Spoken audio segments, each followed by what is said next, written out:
Pois é. Pois é.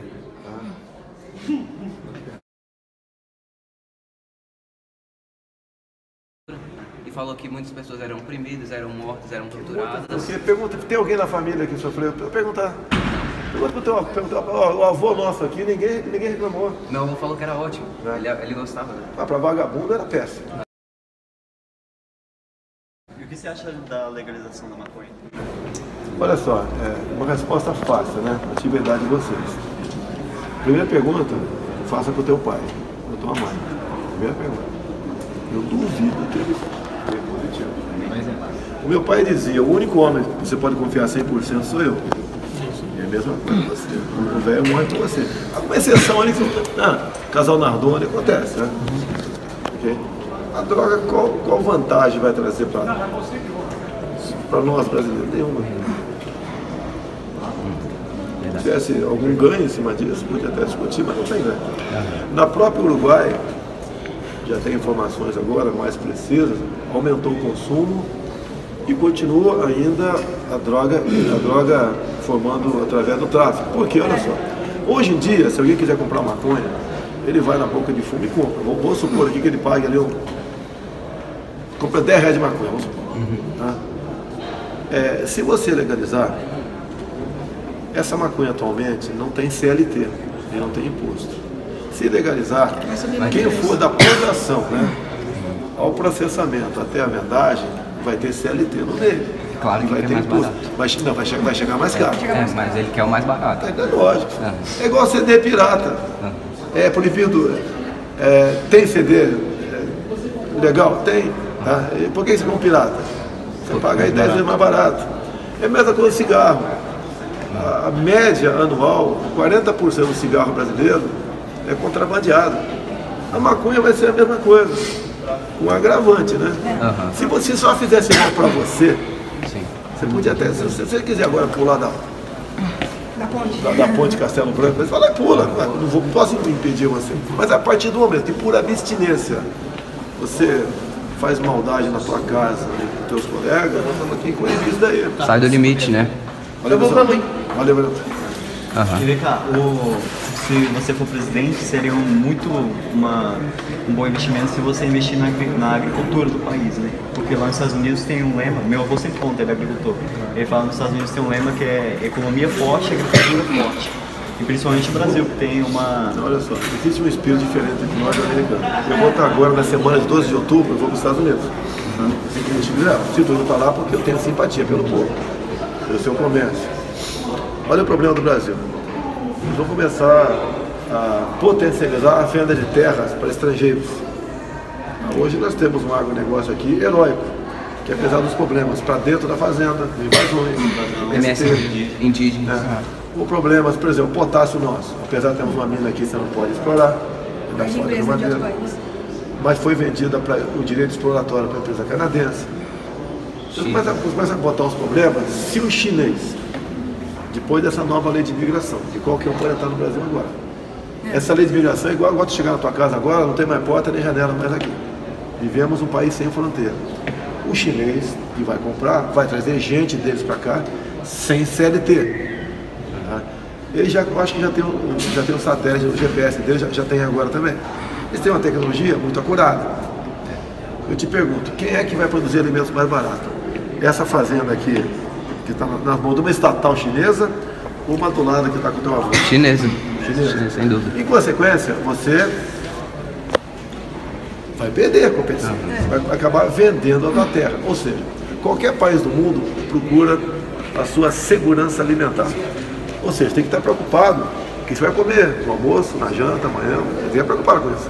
A partir do momento que você perde a segurança alimentar, que vai estar na mão dos chineses, nós, mais cedo ou mais tarde, passaremos a ser inquilinos da tua casa. É o que está acontecendo por parte nos Estados Unidos, né? Ele morou lá. Também o chinês está entrando lá também, né? Muito. Tá, mas o americano, eles têm mais condições, mas o americano fica naquela história que aquela parte primária da mão de obra não fica na mão deles.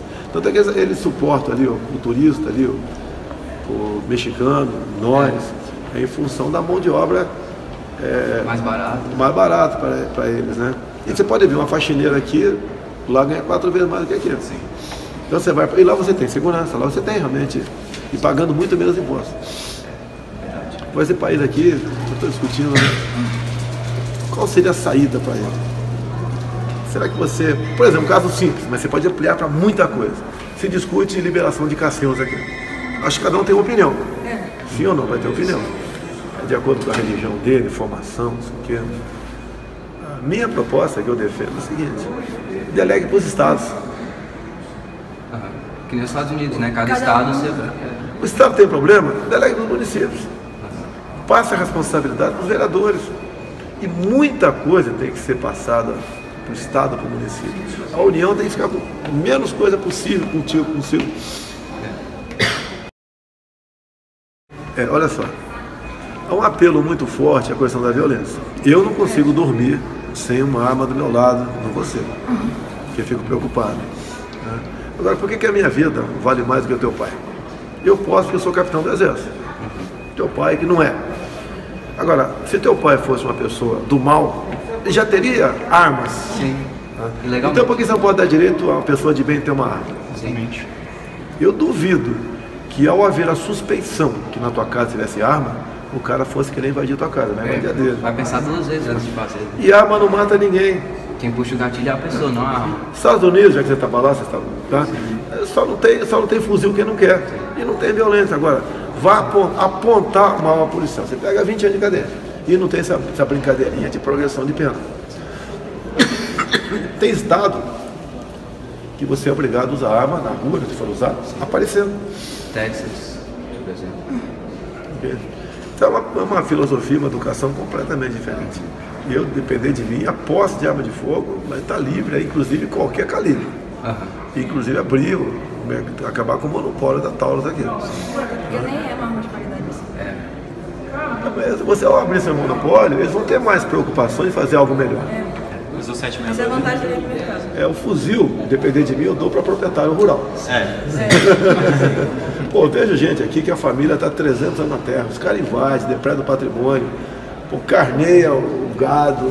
Já assaltaram meu avô 4 vezes. Ele perdeu a arma. Agora você tem que liberar a arma e mexer em 2 artigos do Código Penal. É o de excesso, né? De excesso. E o outro excludente de licitude. Em legítima defesa da vida ou patrimônio próprio de outrem, você responde, mas não tem punição. Mas eu tenho a forma para provar isso aqui. Isso aqui é complicado, mas eu tenho a forma. Olha só. Tem certa. É igual você está namorando. Você conseguiu, está com 20 anos de idade, né? Fortão, não sei o quê. Você não pode ficar noivo, cara. Passa o cerol geral, cara. Tá? Se você ficar noivo, você complicou a tua vida, né? A questão de vício tem que deixar quase que o mais tarde possível. Porque se eu definir agora com ele, você que poderia me ajudar, não vou ajudar mais, porque você pretendia estar no lugar dele. Mas eu pretendo escolher por causa de cor de pele, por causa de sexo, por causa de região. Você tem que ter um cara que vai te ajudar. Você acha importante escolher alguém do Nordeste? Não tem nada a ver. Porque lá o forte apoio pelo PT e esquerda. Não, olha só, se eu quiser fazer uma campanha igual aos outros, é que eu vou ser igual aos outros. É que tem um pessoal que acha que você é preconceituoso e tudo, até quando te atacaram no ovo e você falou que não gostava, que você é ovofóbico. Esse pessoal vai me acusar do quê? Olha só. Então chama de corrupto. Alguns falam que eu tenho que entender de economia porque vou nomear o ministro da Fazenda. Então eu tenho que entender de medicina que eu vou indicar o ministro da Saúde. Quem que vai entender de tudo, né? E se tiver a Secretaria de Diversidade Sexual, tem que entender também disso. Olha aí, aí é complicado. Aí é complicado. Qual é a minha proposta, né? Muitos falam para mim, você consegue conseguir metade mais um dos votos aqui no Brasil sem mentir? É uma verdade, Alberto? É uma verdade. É verdade. Eu falo o seguinte, não é porque eu sou cristão, já li a Bíblia, e está lá no João 8,32, né? E conhecereis a verdade vos libertará. Não é por causa disso. Você tem que construir algo com verdade. Se é para chegar mentindo, eu não vou. Para chegar lá, ficar refém de parte do parlamento, ficar fugindo de você, que eu prometi liberar armas e não vou. Pô, eu tô fora, cara. Eu, com todo respeito, depois que eu converso com as pessoas há algum tempo, eu falo o seguinte: o voto é problema teu, não é meu. Eu acho que eu estou fazendo um favor para você, vindo presente. Eu estou acabando com a minha vida, cara. Você tem uma vida que você leva uma vida boa. Agora, quando você chegar na presidência, você vai ser muito perseguido. Aqui, se eu quiser ir embora agora, eu vou. Se eu ir pra praia, tomar cerveja, eu vou. Não devo nada pra ninguém, não dou satisfação. Mas você sentado lá, é diferente. E tem que fazer um governo diferente desses caras. Você pega todos os presidentes, tira só o Itamar Franco lá atrás. Né? Todo mundo envolvido, acusado, citado. E o que eles produziram? Que é uma coisa, eles que são muito jovens. Me aponte o nome de um ministro bacana aí. Você acha que o cara está trabalhando legal? Me aponte o nome. Olha só. Não tem, cara. O que é ministro? É um cara que entende do assunto, preocupado pela área dele, com a agronomia. Não tem. Por quê? Daí o cara fala, né? O Bolsonaro não entende economia, não sei o quê. Esse cara que é candidato também, a gente conhece a vida, como é que eles transitam por aqui. Quem vai indicar o ministro da Fazenda dele não vai ser ele, pô, vai ser um grupo de partido aqui. Como o PSDB indicou aí, o Henrique Meirelles.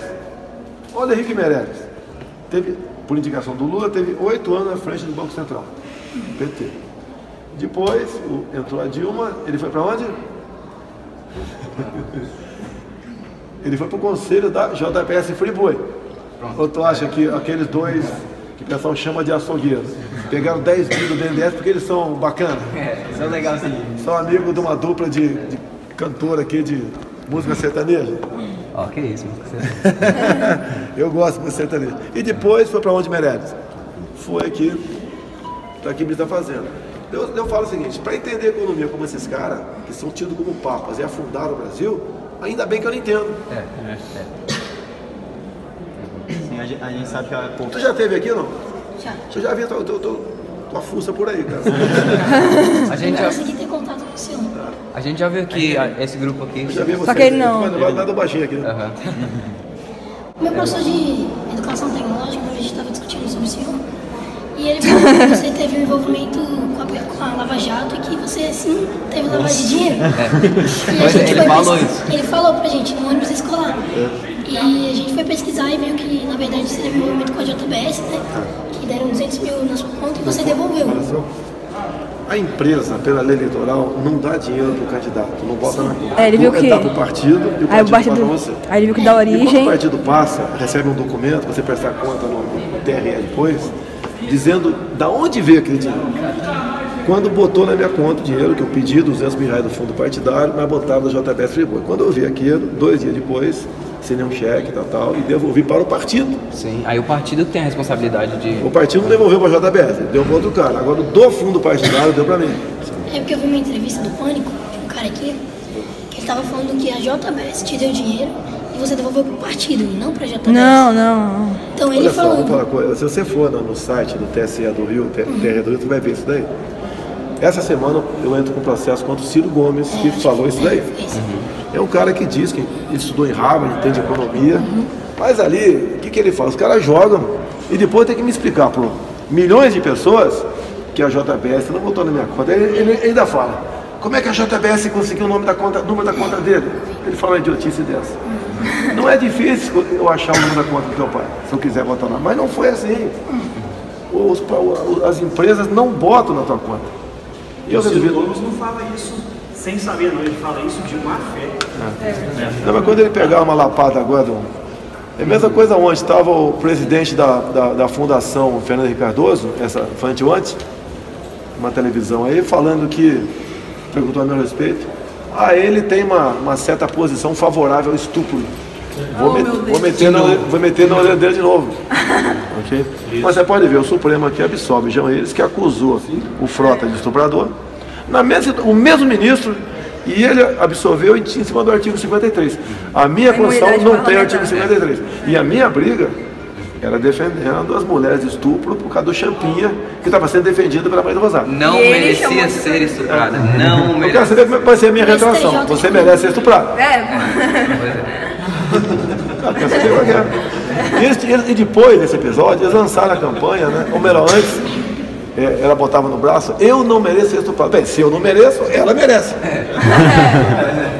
Mas sempre quando o cara quer sacanear, eles fazem isso. Por que a mídia tenta tanto ferrar Eu sou ameaça pra eles, cara. Que nem fazem com o Trump, fizeram, né? O Trump é depois de mim, né?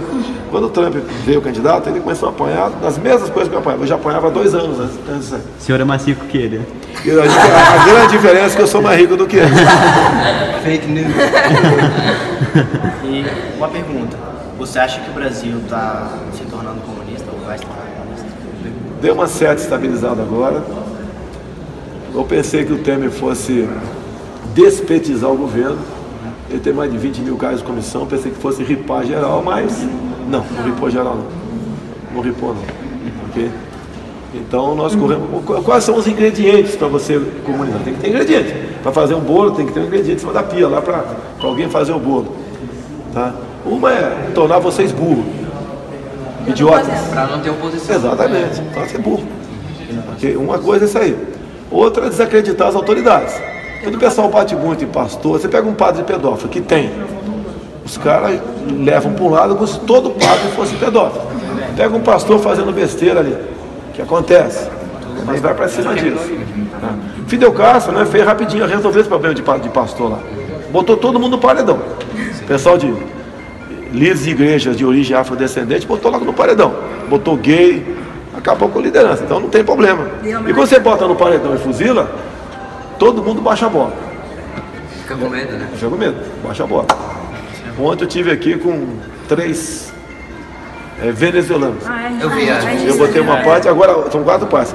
A de hoje começa a melhorar e as 2 próximas, né, que é sexta e sábado, ficam melhores, quer dizer, tem entrevista, bate-papo com eles.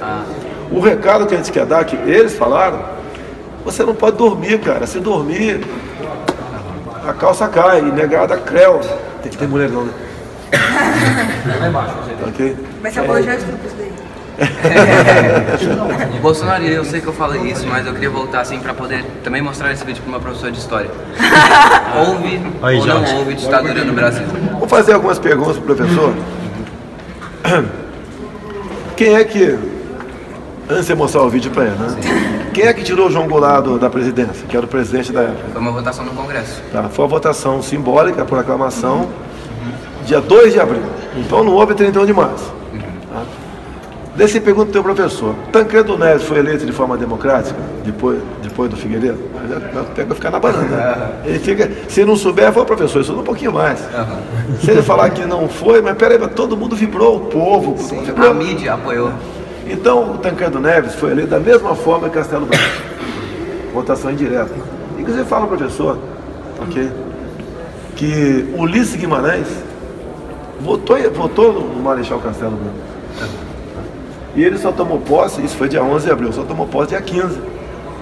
E o Brasil começou a viver uma normalidade. Pergunta ao professor como a mídia tratou todo esse episódio. Antes e depois. Só não o jornal, eu esqueci o nome do jornal. Última hora. Última hora. Última hora. E o Brasil era a 49ª economia do mundo. Foi para a 8ª. Foi para a 8ª. Criou-se muitos estatais, você precisa criar estatal. É igual você quer fazer uma cidade no norte do Brasil, fronteira. Você bota um pelotão de fronteira para começar lá. Depois entra um batalhão do exército para dar sustentação e depois você vai se transformando numa cidade. Isso foi feito no Cone Sul do Brasil no passado. Hoje em dia não há tanta necessidade da presença militar lá. É a mesma coisa. Okay? Agora, você pode ver, o pessoal fala ditadura militar. É a maior falácia que existe. Toda ditadura é militar. Que a vontade do militar que prevalece. Agora, por que o pessoal rotula a ditadura? A Alemanha comunista não era democrática? Era democrático o nome. Eles botam o nome que é democrático. A Coreia do Norte é democrática também. Eles fazem isso para confundir. Presidente, deixa eu passar. Opa!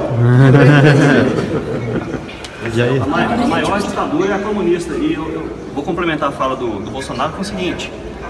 Nos 21 anos de governo militar, que eles chamam de ditadura, qual que foi o ditador que existia no Brasil? Não existia ditador. Tá? Na época da ditadura, que eles chamam de ditadura, mas que na verdade o certo é chamar de regime militar, No regime militar, cada cidadão podia ter sua arma em casa para poder se defender. Legítima defesa. Hoje, o que eles chamam de democracia, o cidadão está acuado, fica trancado dentro de casa, com grades em volta de casa, porque ele não pode se defender, ele não pode andar armado. E o Brasil hoje tem aí mais de 60 mil assassinatos por ano. Recorde mundial, tá? Se você somar o número de assassinatos que tem no Brasil em relação aos demais países do mundo, o número de assassinatos só no Brasil equivale ao número de assassinatos de cerca de 100 países do mundo, tá? O número aqui é absurdo, é maior do que qualquer número em guerra. Eu tenho revistas da época, posso até te mandar, Bolsonaro, de 64. Eu tenho revista de assim que o João Goulart foi deposto, tá? Assim que ele foi deposto e antes da eleição. Eu tenho essa revista, da Manchete. Eu tenho essa revista também. Oi? Você tem ela também? Nessa revista mostra a população brasileira indo às ruas. Pessoal, vocês têm que ver, tá?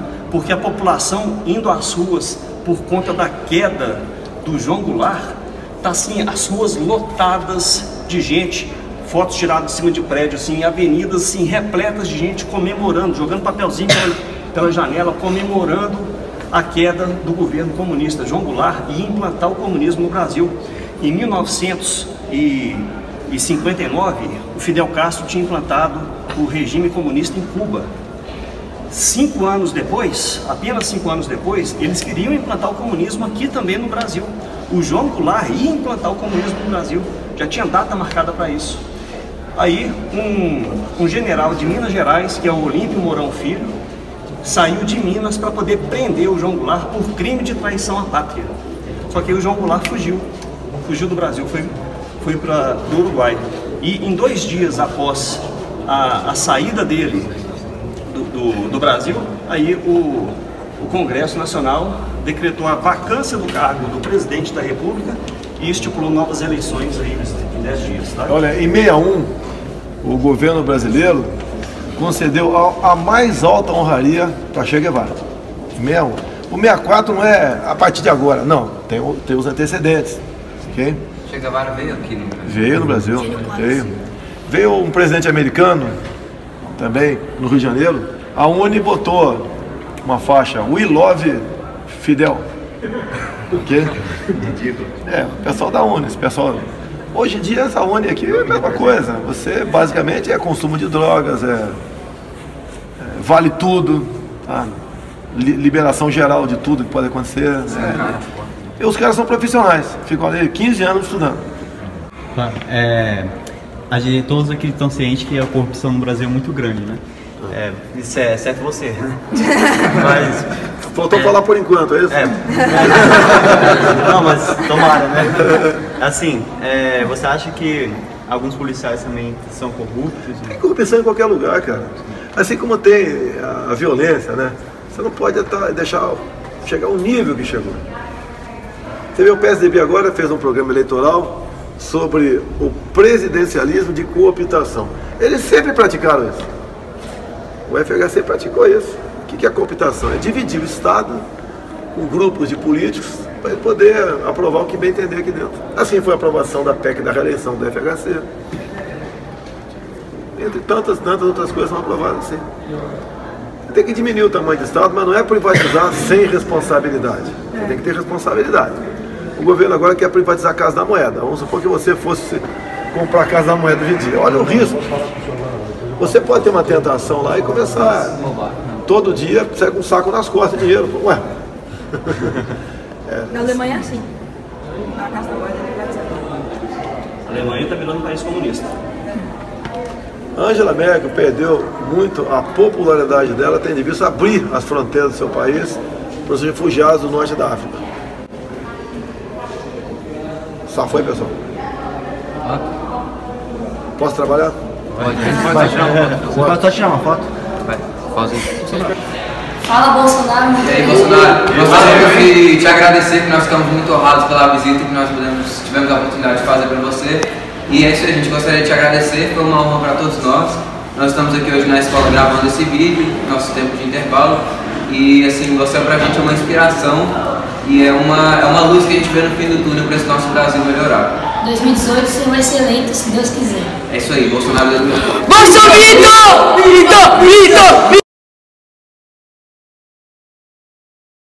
Vitor!